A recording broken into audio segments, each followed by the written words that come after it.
Aujourd'hui, on va parler de bonheur et plus précisément de mon secret du bonheur. Si tu me connais pas, moi c'est Morgane et pendant longtemps j'ai connu les relations toxiques, j'ai connu la dépression, j'ai connu les TCA, j'ai connu de nombreuses galères, dont certaines dont je peux même pas te parler ici parce que ce serait censuré. Et pourtant, aujourd'hui je vis la vie dont j'ai toujours rêvé. Je vais me marier dans 3 mois, je fais le métier que j'aime, j'ai déménagé dans un appartement qui me plaît énormément. Bref, j'ai réussi à construire une vie dans laquelle je me sens bien, dans laquelle je suis pleinement épanouie. Ça n'a pas toujours été facile, mais je vais te donner mon secret. Déjà, faut que tu comprennes un truc, c'est que dans la vie, t'as que 2 façons de regarder les choses. Première façon, ma vie c'est du caca, je déteste ma vie, c'est trop nul, c'est trop dur, bla bla bla. Deuxième manière, ok, c'est un engrais, mais c'est un engrais fertile, dans lequel je vais pouvoir faire pousser de belles choses. Ça veut pas dire que tu aimes souffrir, ça veut pas dire que tu nies ta douleur, ça veut pas dire que tu fais semblant que tout va bien quand tout va mal, ça veut simplement dire que tu fais confiance. Tu fais confiance aux circonstances. Si ça se passe comme ça, c'est que ça doit se passer comme ça. Il y a quelque chose de grand qui est prévu pour moi. Il y avait combien de chances que tu sois là en train de me regarder? Et il y avait combien de chances juste pour que tu existes? Aucune! Aucune chance que tu existes comme tu es. Aucune! Tu es parfaitement constitué. J'en ai rien à faire que t'aimes ton visage, que tu l'aimes pas, que t'aimes ton ventre, que tu l'aimes pas, peu importe. Ton cœur est au bon endroit, tes poumons sont au bon endroit, tes yeux sont au bon endroit a priori. Tu es parfaitement imparfaite. Et je dirais même que tu es parfaitement parfaite. C'est-à-dire que y a rien qui déconne chez toi. Tout est là où il doit être et tu es exactement là où tu dois être. Quand bien même les circonstances sont difficiles en ce moment. Et ça, c'est super important que tu le comprennes parce que quand tu comprends ça, tu te rapproches vraiment du bonheur. En fait, quand tu comprends ça, tu peux transformer n'importe quelle épreuve en opportunité de grandir, que ce soit spirituellement, émotionnellement, dans tes relations. Tes épreuves sont une occasion pour toi de grandir, de t'élever. Et d'ailleurs, pourquoi t'es là? Pourquoi t'es sur Terre? Pourquoi vivre? Pourquoi vivre si c'est pour mourir? Il n'y a aucun intérêt à vivre si c'est pour mourir, si ce n'est celui d'exister, celui d'expérimenter. Tu es venu ici pour expérimenter.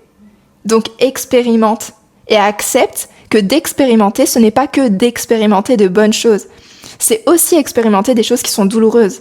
Tu as un corps qui peut tomber malade. On est d'accord sur ça. C'est pas pour rien. Accepte que dans la vie, il y a des épreuves. Mais ces épreuves, elles ne sont pas là pour te détruire. Elles sont là pour te briser.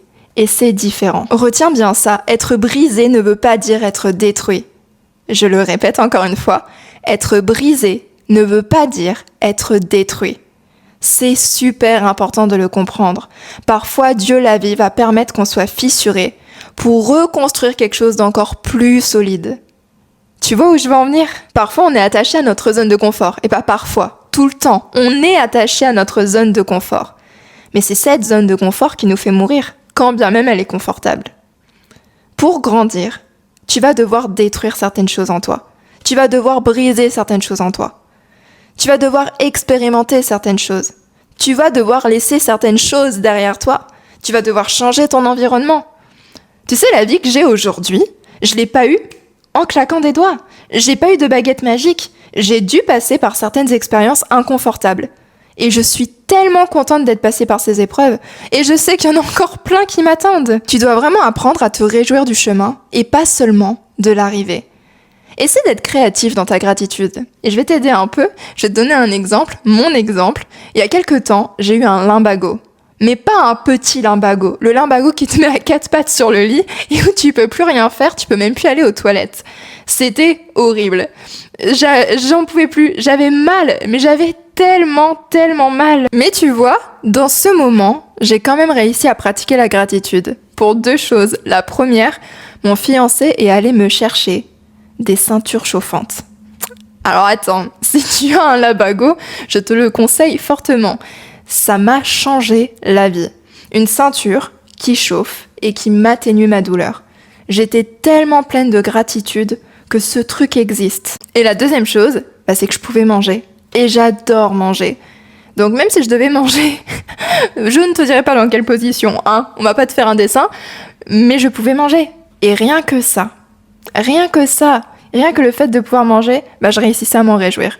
Parce que tu vois, il y a quelques temps, j'avais un ami qui avait un cancer et qui pouvait pas manger. Il aurait tout donné pour pouvoir être à ma place. Et donc j'ai apprécié ce moment. Apprends à être créatif dans ta gratitude. Cherche les petites choses dans ta journée. Vois ça comme un jeu, mais un jeu qui va t'apporter tellement de bonheur dans ta vie. Tu voulais mon secret du bonheur, il est là, la gratitude. Remercie la vie, remercie Dieu parce que tu as un toit, parce que tu as un lit, parce que tu as de quoi manger, parce qu'il fait beau dehors ou parce qu'il pleut. Et on le sait, on a besoin aussi de pluie parfois. Demande-toi ce que la vie est venue t'apprendre. Et là, on va sur un autre point que je trouve super important, c'est que ce que tu vis aujourd'hui, ça pourra aider quelqu'un demain. Amuse-toi avec la vie, prends-toi moins au sérieux, ok ? De plus en plus, j'apprends à voir la vie comme un jeu avec des niveaux. Et je pense que ça va te parler quand t'achètes un jeu vidéo. T'as pas envie d'être tout de suite au niveau 12, t'as envie de faire le 1, puis le 2, puis le 3, puis le 4, et puis tu mets un certain temps pour passer de niveau en niveau. La vie, c'est exactement pareil. Et tu aimes passer de niveau en niveau parce que tu sais que de niveau en niveau, ce sera plus difficile. Il y aura de nouvelles difficultés, il y aura de nouveaux obstacles. Aujourd'hui, je suis coach et oui, j'ai fait des années d'études, des années d'études. Mais ce qui m'a le plus appris, ce sont mes épreuves. C'est tout ce que j'ai traversé. C'est mon plus grand pouvoir. Quand une personne vient me voir en accompagnement, je sais qu'elle est capable de traverser ce qu'elle traverse parce que moi aussi, je l'ai traversé. C'est ma plus grande force. Je suis un témoignage vivant. Je suis pas en train de t'apprendre des théories. Je suis en train de te montrer que c'est possible. Et ça, personne ne pourra me le copier et personne ne pourra me l'enlever. Et peut-être qu'aujourd'hui tu traverses des choses et tu sais pas forcément pourquoi. C'est difficile, t'en as marre, mais je t'assure que ce sera un jour ta plus grande force. Et tout ça, ça m'amène à te parler d'une personne que j'ai croisée il y a maintenant plusieurs années, mais qui m'a vraiment marquée.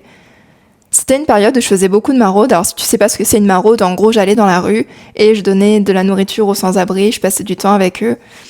Et une fois, je vais vers un sans-abri et j'y vais avec plein de belles attentions en me disant je vais lui apporter des paroles de bonheur, je vais le soutenir, je vais lui donner un peu de force. Et donc j'arrive, je lui parle et au moment de partir, je lui souhaite bon courage. Et là, je me prends une claque monumentale.